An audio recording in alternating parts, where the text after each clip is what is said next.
So good afternoon. My borehole people have turned up.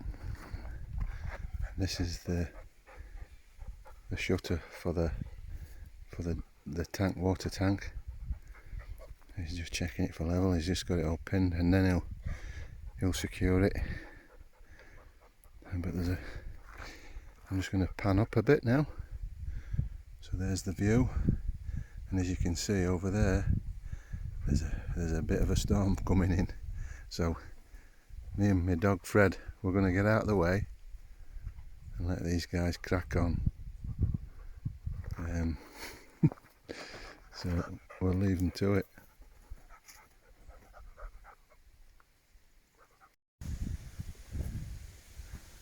So yesterday, unbeknownst to us, our borehole people turned up again. Bless them. And they decided that it was time to put the base in for the tank. Now, if you remember, over where my car is, if you look to the north where I'm stood now, there's a platform that we had formed when that road was formed, when we first got on the property back in the early August. So the idea was, once I'd done the borehole, which is down there about 30 meters below us, so it pumps up here because that's what they asked for yesterday to fill their water butt, which was placed up there with a mixer, a little mixer, and they proceeded to they made a shutter, which I think I've got some footage of, and then they poured the concrete in the dark. Now fortunately it is only going to be taking a water tank to give us a head of water, so the finish on it would have been good. Unfortunately it absolutely tipped it down last night. So in some little areas you can see the aggregate, the latense off the concrete has washed off, and so the aggregate's exposed in a number of areas. But again,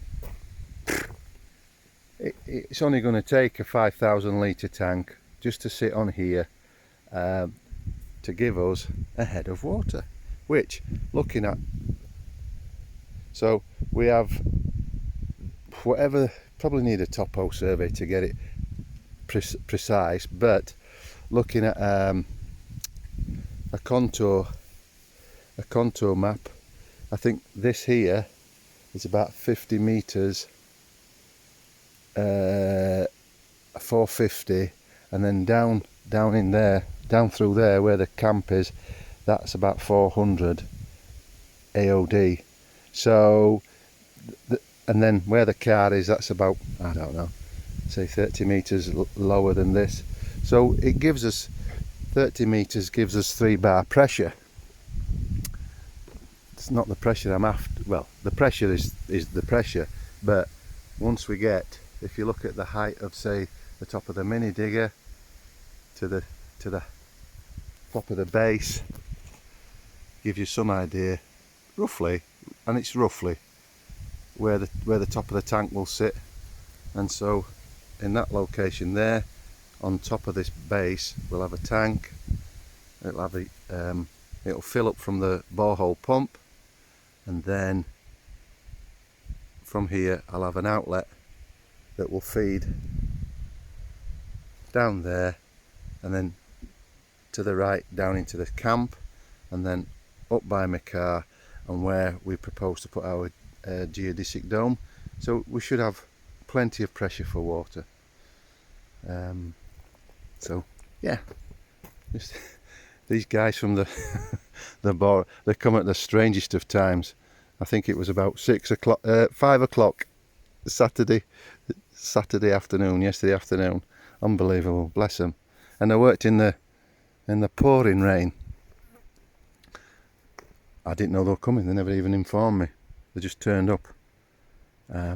So at least by constructing this base slab, it means our deposito is imminent, and then they'll connect up the water pipe, which will give us water to this tank.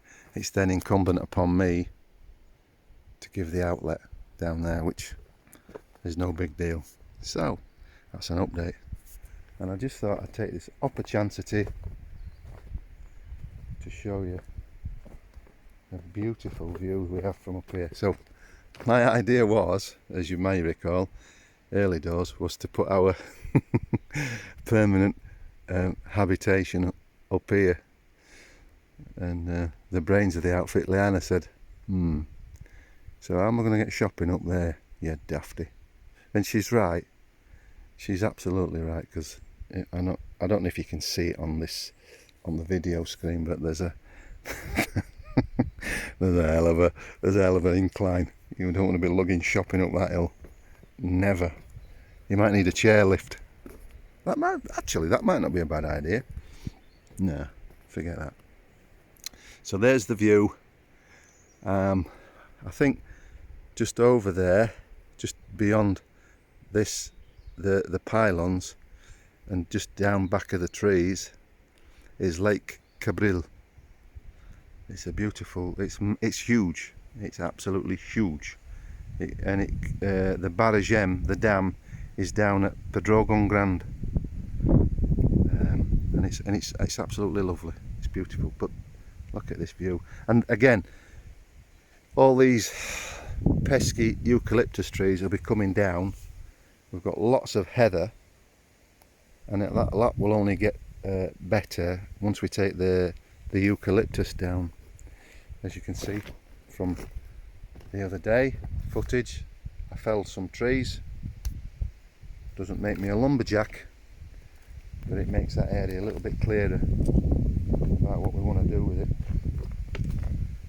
So I'm going to try and go down this hill, so forgive the handshake, or the shaking of the hands with the footage. I'm just, every day is just a lovely bonus. Very grateful, just blessed are we to be here. The wind was blowing a hoolie last night, and it was absolutely tipping it down. But it's fantastic. It really is beautiful here. I'm so grateful that we're here. Anyway. So the blue tarp down there, you might be able to see, is where we've got the timber that we cut from the old dead olive trees. So that just needs to season a little bit until next year. And so do those eucalyptus that I felled the other day. So all's good.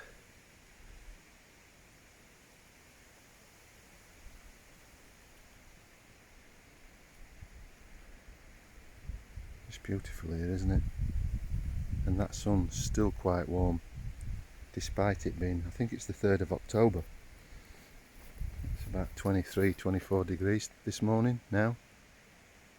It's beautiful. Till logo.